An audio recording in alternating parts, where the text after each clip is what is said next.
प्यारे दोस्तों, बहुत बहुत स्वागत अभिनंदन है यूजीसी नेट साहित्य दर्पण में। तो जैसा कि आप जानते हैं कि हम इस चैनल के माध्यम से एनटीए नेट हिंदी साहित्य जून 2020 के लिए अपनी प्रिपरेशन कर रहे हैं। तो यदि आप चैनल पे न्यू हैं तो चैनल को सब्सक्राइब कर लीजिए, साथ ही साथ बेल आइकन को प्रेस कर लीजिए ताकि मेरी हर आने वाली वीडियो का नोटिफिकेशन आपको सबसे पहले प्राप्त हो।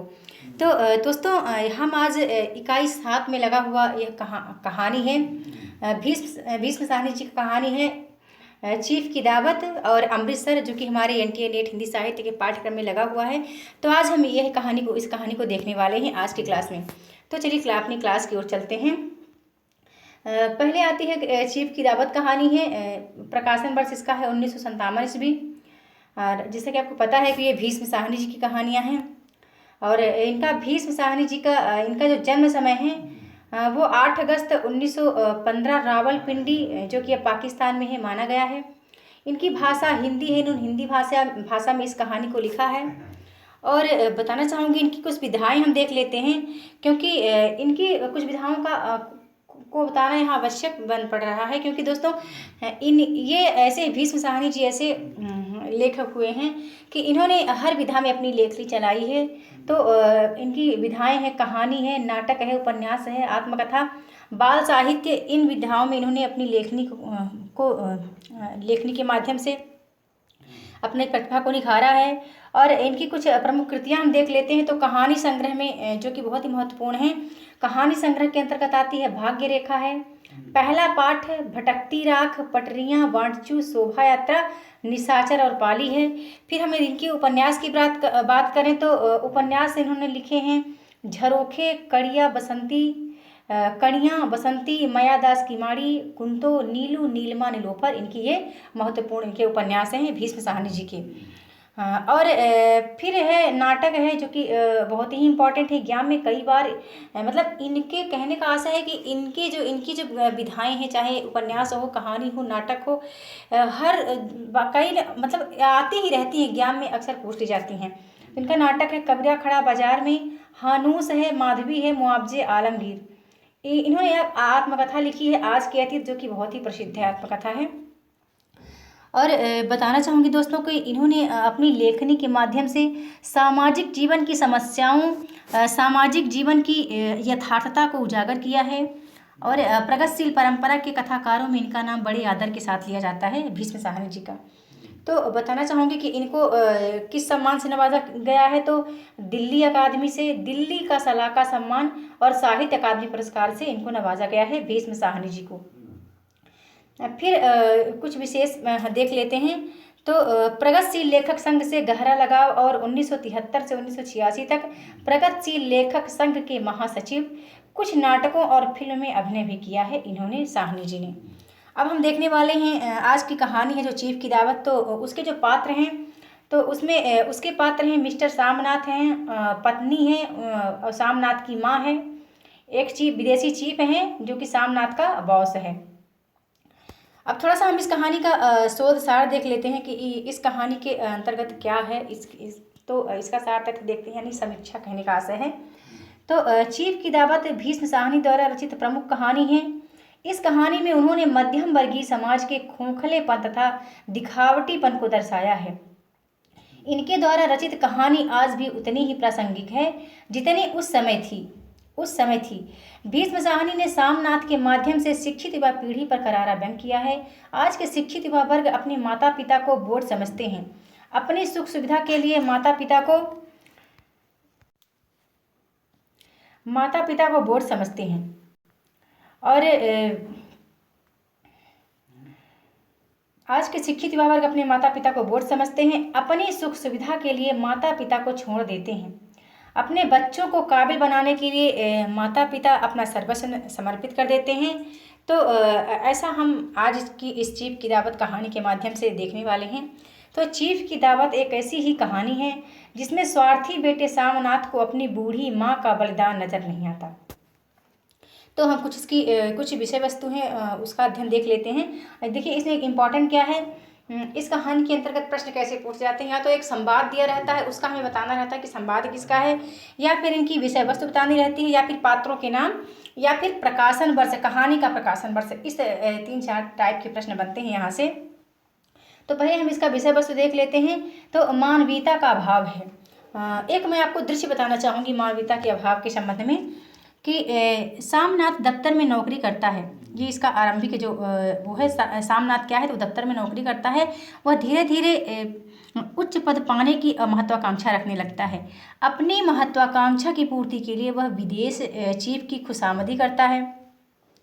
सामनाथ चीफ को अपने घर पर दावत के लिए आमंत्रित करता है।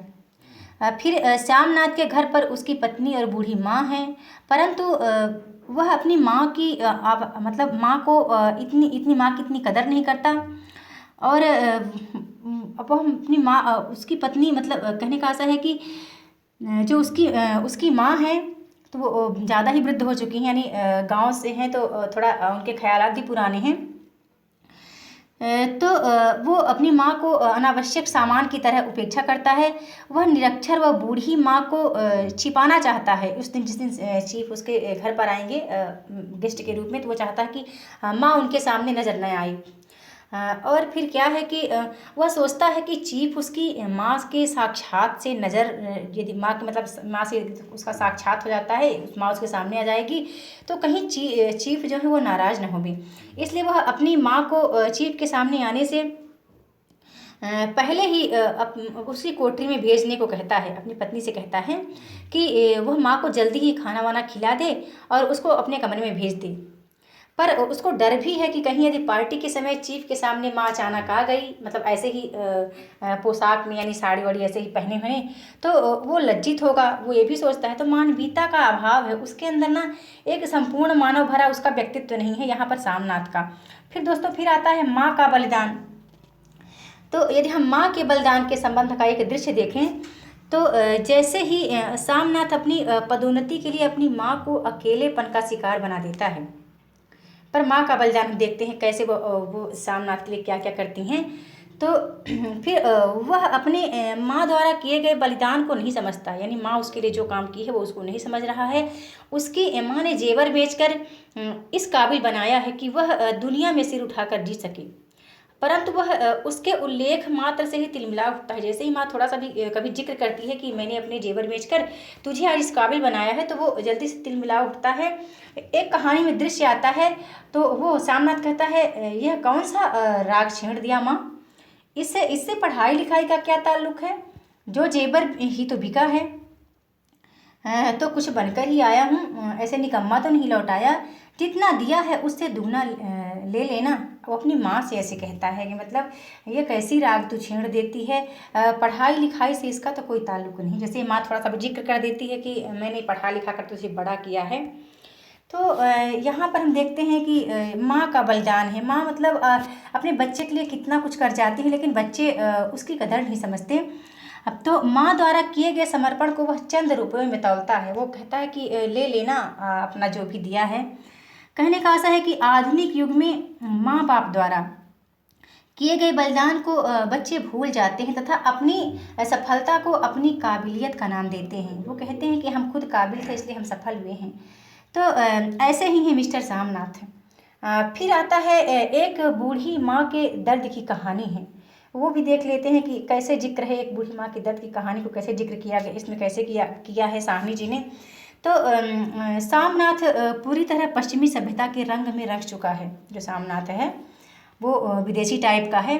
वह अपनी माँ से कभी बात नहीं करता। वह माँ के प्रति हमेशा संवेदनहीन व्यवहार करता है। माँ बेटे के व्यवहार से डरी रहती है। वह बेटे के हुक्म का हमेशा पालन करती है। जिस दिन सामनाथ के घर में पार्टी होने वाली थी, माँ चाहती थी कि वह विधवा सहेली के घर चली जाए, मगर बेटे का हुक्म कैसे टाल सकती थी। सामनाथ ने माँ को हिदायत दी कि चीफ आए तो उनसे बात कर लेना, मतलब ऑर्डर करता है माँ से कि चीफ आएंगे तो उनसे बात कर लेना। परंतु माँ ने अपनी असमर्थता प्रकट करते हुए कहा, तुम कह देना माँ अनपढ़ है, वह जानती समझती नहीं, वह फिर नहीं पूछेगा। ऐसा माँ कहती है अपने बेटे से। फिर और हम देखते हैं कि माँ का बलिदान क्या है, माँ किस तरह अपने बच्चे के लिए क्या क्या करती है, इस कहानी के माध्यम से ही समझेंगे। दोस्तों एक दृश्य और आता है। जब पार्टी चल रही होती है और सामनाथ की माँ बरामदे में कुर्सी पर नींद के खर्राटे ले रही होती, क्योंकि इनकी पार्टी जो काफ़ी रात तक चल रही थी, 11-12 बज चुके थे। तो माँ क्या है कि कुर्सी में बैठी नींद के खर्राटे ले रही थी। अचानक वह चीफ के सामने गिर गई। तो सामनाथ अपने माँ को मतलब सामनाथ वहाँ क्या लज्जित होकर बोला, माँ यह क्या कर रही हो? सामनाथ की माँ को गिरने के बाद सभी उसकी दयनीय दशा पर हंसने लगे, उसकी दयनीयता पर सब वहाँ हंसने लगे। परंतु चीफ ने बात को संभाल लिया, क्योंकि वो जो चीफ था, विदेशी चीफ था, बड़ा ही सहृदयी था। तो पश्चिमी सभ्यता के दिखावटीपन में लिपटा सामनाथ माँ से कहता है, अभी चीफ से उसी समय माँ से परिचित कराता है। तो कहता है माँ, चीफ से कहता है, कहो माँ, हाउ डू यू डू? अभी माँ अभी क्या समझेगी अंग्रेजी का, तो वो बोलती है हाउ डू, ऐसा माँ बोलती है। फिर वो चीफ कहता है, माँ हाथ मिलाओ, हाथ मिलाओ साहब से, ऐसा करती है वो चीफ, सामनाथ बोलता है। तो फिर वो उसे सामनाथ की, लेकिन फिर वो हाथ मिलाती है, लेकिन चीफ को सामनाथ की माँ बहुत पसंद आती है, बहुत वो प्रशंसा करता है वो चीफ जो है। फिर इसके बाद वो चीफ जो है, चीफ को गांव के लोग बहुत पसंद आए, बहुत अच्छे लगे। और फिर क्या है कि वह अपनी वो कहता है कि माँ से परिचय कराने के बाद देखिए क्या है कि वो हिचकिचाता है, सामनाथ जो है वो हिचकिचाता है, वो माँ से परिचय शिव का कराना नहीं चाहता। वो तो अचानक हो गया कि वो माँ वहाँ गिर गई और शिव समझ गया कि सामनाथ की ही माँ है। तो फिर क्या है कि यही आधुनिक जीवन की त्रासदी और विडंबना है।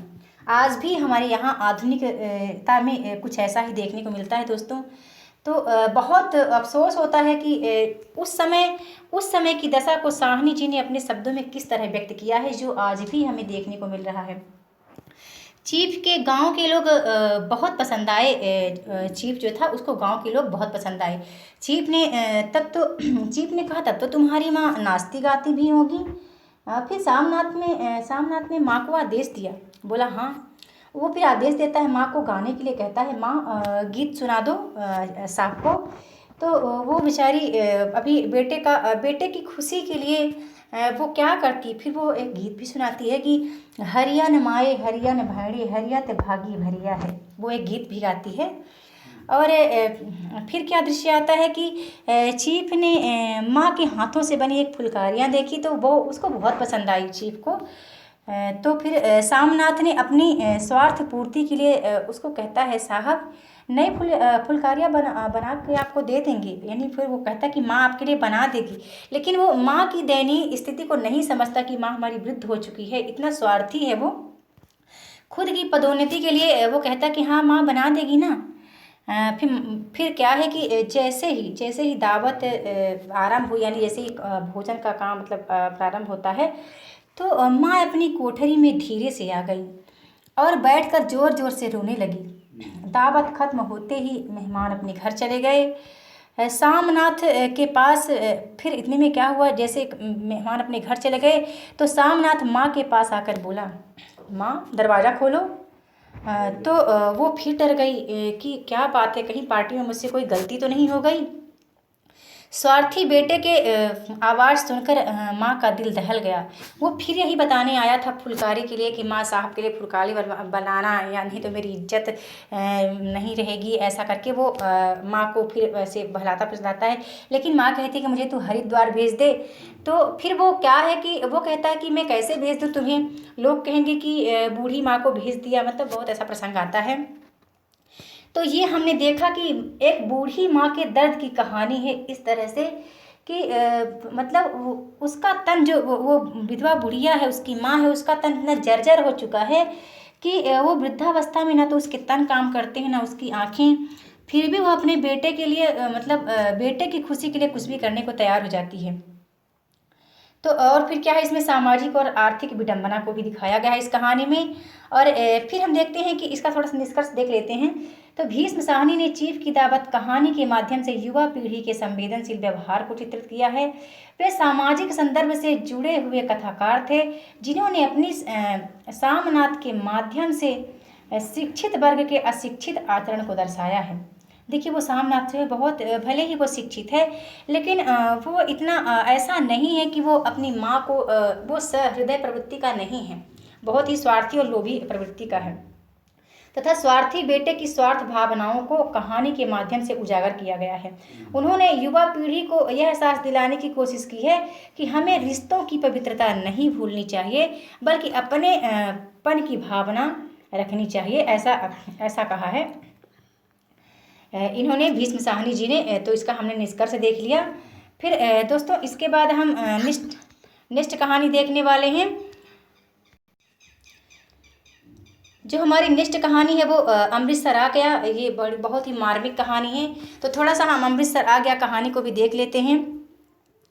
तो यह कहानी जो है दोस्तों अमृतसर आ गया लघु कहानी है, और इसके पात्र हैं बाबू हिंदू है और 3 पठान हैं जो कि मुसलमान हैं। तो थोड़ा सा बताना चाहूँगी कि साहनी ने विभाजन विषय पर साहनी जी ने, यह कहानी हमारे मतलब विभाजन विषय पर आधारित है, और साहनी जी ने विभाजन विषय पर उपन्यास तमस भी लिखा है जो कि 1973 में प्रकाशित हुआ था, जिस पर गोविंद निहलानी ने एक टीवी फिल्म भी बनाया था। हम यहाँ पर बात कर रहे थे तो हाँ जिक्र में बात आ गई तो कह दिया मैंने। फिर यदि बात करें आज हम अमृतसर आ गया की, तो देश थोड़ा सा कुछ बताना चाहूँगी इसके संबंध में कि देश विभाजन भारतीय इतिहास की एक बहुत बड़ी त्रासदी है।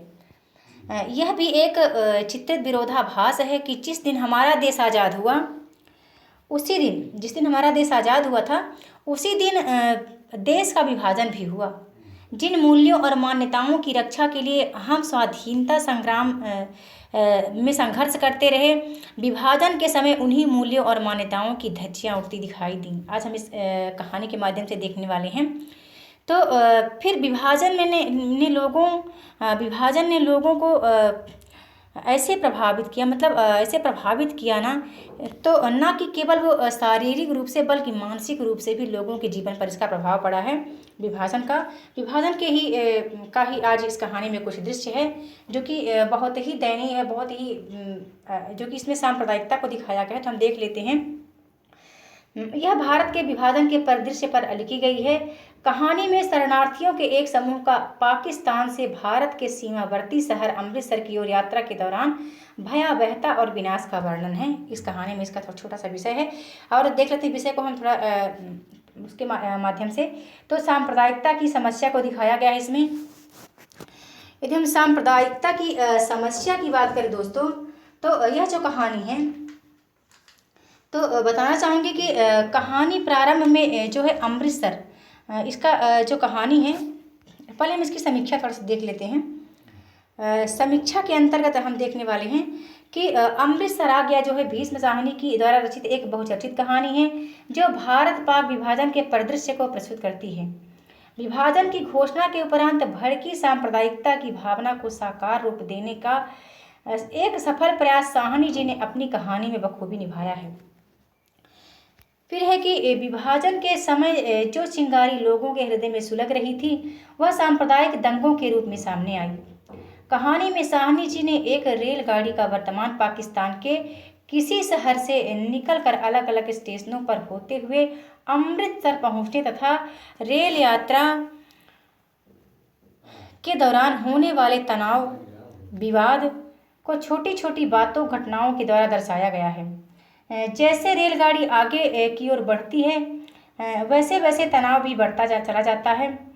कुछ पठान यात्रियों द्वारा हिंदू यात्रियों के उपहास या व्यवहार को कहानी में प्रमुखता से प्रस्तुत किया गया है। तो मैं थोड़ा सा आपको बताना चाहूँगी कि क्या होता है कि कहानी का प्रारंभ जो अमृतसर जा रही ट्रेन में एक पठान यात्रियों द्वारा एक दुबले पतले बाबू से मजाक से होता है। वो दुबला पतला बाबू जो है वो हिंदू है और मांस खाने को लेकर वे लोग उसका उपहास करते हैं।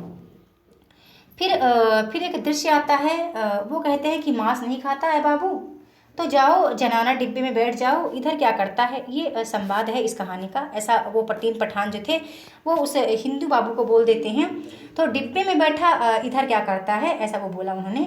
इस प्रकार का उपहास कहीं न कहीं दुबले बाबू को अंदर ही अंदर व्याकुल किए जा रहा था। वे इसे सांप्रदायिकता से जोड़ कर देख रहे थे। जो हिंदू बाबू था वो बहुत ही अंदर ही अंदर घुट रहा था, क्योंकि उसे वो सांप्रदायिकता से जोड़ रहे थे। और ये जो है विभाजन की त्रासदी को इस कहानी में दिखाया गया है। तो ट्रेन में बहुत सारी बातें हो रही थी, बहुत से लोग बैठे थे, वो इधर उधर की बातें किए जा रहे थे। कुछ जिन्ना साहब के संदर्भ में भी बातें हो रही थी कि वो कहाँ रहेंगे, मुंबई रहेंगे या पाकिस्तान चले जाएंगे। बहुत सी बातें ऐसे हो रही थी।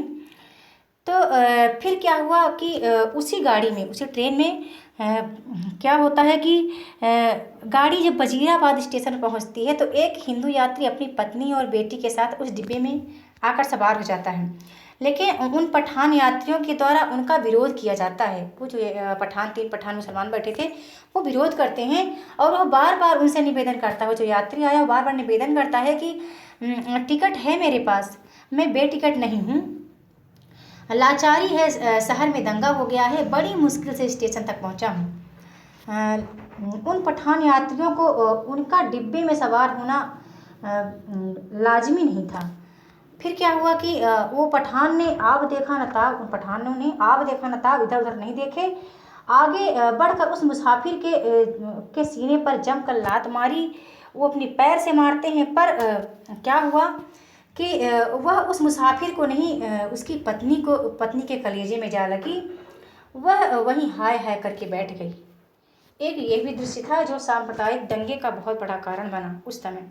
इस कहानी के माध्यम से ऐसा इन्होंने व्यक्त किया है। और यदि आप ये कहानी पढ़ेंगे दोस्तों तो बहुत ही दिल दहला देने वाली कहानी है। इसका जो पूरा दृश्य है वो अपने मतलब स्मृति पटल पर चित्रित होने लगता है। तो हम देख रहे थे कि कुछ पठान यात्रियों द्वारा हिंदू यात्रियों के उपहास व दुर्व्यवहार को इस कहानी में प्रमुखता से प्रस्तुत किया गया है। विभाजन की त्रासदी ने लाखों लोगों को भावनात्मक और विचारात्मक धरातल पर ही नहीं बल्कि मनोवैज्ञानिक तथा आत्मिक स्तर पर भी प्रभावित किया है। तो हमने देखा कि आज यह कहानी यहाँ भीष्म साहनी द्वारा रचित कहानी चीफ की दावत और अमृतसर आ गया, जो कि बहुत ही अच्छी कहानियाँ हैं और इम्पॉर्टेंट भी हैं ज्ञान की दृष्टि से। तो प्लीज़ आप कमेंट करके ज़रूर बताइएगा कि आपको आज की वीडियो कैसी लगी। और जल्द मिलती हूँ अपनी नेक्स्ट वीडियो में न्यू टॉपिक के साथ। तो वीडियो देखने के लिए बहुत बहुत धन्यवाद।